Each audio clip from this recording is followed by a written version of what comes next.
Welcome. So we're here in Koh Samui, and I've got a very special guest that I wanted to interview and share with all of you guys today. This is a friend of mine and a resident of Koh Samui. His name is Chris Markert, and he's a very, very interesting guy. And I've been waiting. I'm so happy to finally do this. I've been waiting to interview him for about a year. Every time I see him on the beach or I see him somewhere, I say, Chris, I want to interview you. And we keep saying, yeah, call me on Tuesday, call me next week. And then we get too busy and we don't do it. So we're finally doing it. And the reason why is because this guy is really an encyclopedia of information on health, wellness, fasting. He's been doing this longer than anyone I know personally. And, sometimes I think that, it's important to learn from the wisdom of the people who've been doing it for years. So I hope that you enjoy meeting him today as much as I enjoy knowing him. Thanks for having me, Chris. Hello, Jennifer. Yeah. So I wanted to start asking you a few things, because the way I met Chris a few years ago, he came to one of my talks that I was doing at one of the spas here on the island. And he came up to me after the talk and he had some very interesting questions and some very interesting comments. And right away I said, this guy knows a lot of stuff. You can tell when someone knows things and when they're just, newbie. And I thought, wow, I really want to pick his brain.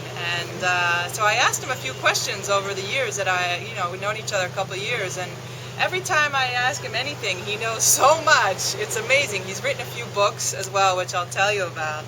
But Chris, I wanted to ask you, how many years have you been eating healthy diets? I started quite early in life, and my parents were also quite health conscious. But really serious, I got after I had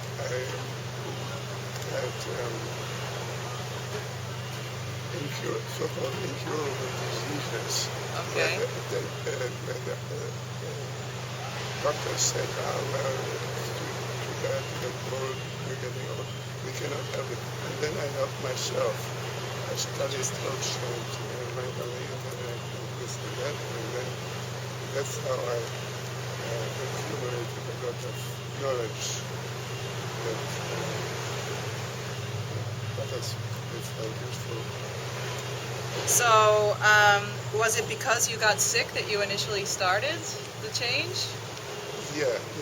Okay. Yeah. For example, 20 years ago, I was traveling around the world. I went around the world, and the thing is what it was so hot that I drank lemon juice with lots of sugar and ice cream and rice and meat. It's a perfect recipe for getting arthritis. Okay. So at my next doctor in Hong Kong, I went to the hospital and they checked me out and they said, oh, well, it's too bad, you are now old and it's incurable. And we can only tell you to keep warm and to avoid walking. So then I went back to Mexico where I lived at the time. And there were some thousands of Americans, listeners, and they had interesting alternative books. I read all of them, and one of them said, arthritis, all you have to do is go on an all-fruit diet, 100% fruit. This is what I did. So the doctors told you were too old. You had arthritis. They told you, well, you're old, it's incurable, there's nothing we can do. You went back to Mexico, started all raw fruit diet, and what happened? Mostly mangoes, delicious Mangoes. And after a few weeks, I noticed the difference in my knees. They were less painful and less swollen. And after 2 months, it was all gone. 2 months, Yeah. all gone All gone. from a fruitarian diet. Yeah. And Amazing.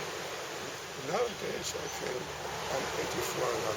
84. I can walk for hours, for miles with a heavy backpack. I see him walking the beach every day. This is where I run into him, because I walk 5K a day on the beach, and I see him. you know, and he's in his, like, you know, fitness. Sometimes he doesn't even see me. He's, you know, it's amazing. It's very inspiring. So, you know, to go from, you know, the doctors telling you you're incurable with an arthritic disease to being able to walk as much as you want, anywhere you want, it's freedom. Yeah, it's a miracle. So, you know, when you were living in Mexico, I know one of the things you mentioned to me is that you used to know T.C. Fry, a very famous natural hygienist, and this sparked my curiosity, and I said, wow, I know people would love to know, what was your interaction with T.C. Fry? Yeah, I had bought a house actually in Mexico when I happened, and there were many Americans, and T.C. Fry came to visit. He was then publisher of health books. Right, very famous natural hygienist. Yeah, and he was also almost half dead in his former life, eating too much, obese, all kinds of diabetes and this and that. And then he cured himself through the hiking through raw eating. Right, right. And I thought maybe we could write a book together. I visited his house in Texas when we lived with his wife. And he would always say, if it cannot be eaten raw, it cannot be eaten. If I said, oh, well, let's have some potatoes, for example, he said, if it cannot be eaten raw, it cannot be eaten. Wow, interesting, huh? Yeah. So if it cannot be eaten raw, it cannot be eaten. Good theory to think about when you look at your food. And so in the end, you didn't write a book with him, but did you learn anything from him while he was in Mexico? Yeah, I mean, he had this fantastic course on it was the middle of the course, I think, where he taught you all aspects of natural living and natural eating. And of course I read much of this. He had a real big operation going in Texas. Lots of people helped him with it. I know you told me you used to run into him at the supermarket. Yeah. This is when he first said, if it cannot be eaten right, cannot be. Okay. So trying to ask him what you should eat, and that's his theory. Yeah. It's fascinating. So you've really watched this raw food and this natural hygiene sort of movement. You've watched it grow over the years, because now it's quite mainstream, you know. When I started 15 years ago, I didn't know anyone who ever did a coffee enema. I thought I was the only person in the world doing these things. And now, 15 years later, it's like everybody's doing it. So how is it different today? Do you think it's different? Well, I took some notes this morning. I wrote, raw foodists today are still a tiny minority, but it's growing fast, thanks to Victoria Butenko. I agree. 20 years ago, raw foodists were almost unknown. The only one I knew then was T.C. Fry. Wow. So the only raw foodist you knew 20 years ago was T.C. Fry. That is so cool. I'm sorry, but that is cool in my book. Yeah. And now he says, thanks to Victoria Butenko, a lot of people are doing it, and I totally agree. I think she's been a forefront in this movement. Yeah, she's really... she's amazing. And her books are now world bestsellers. Yeah, they are. I saw them translated into Hebrew when I was in Israel. Yeah. Green for Life, you know? Spanish, German, yeah, it's a real avalanche of And how is your health overall today? Good? It's excellent, except for my left eye. I have macular degeneration. That's kind of age spots on the retina. And I think it was caused by these new neon tubes. I had a reading lamp always next to my left eye. Okay. And they send out electromagnetic vibrations that are harmful. Most people don't know this.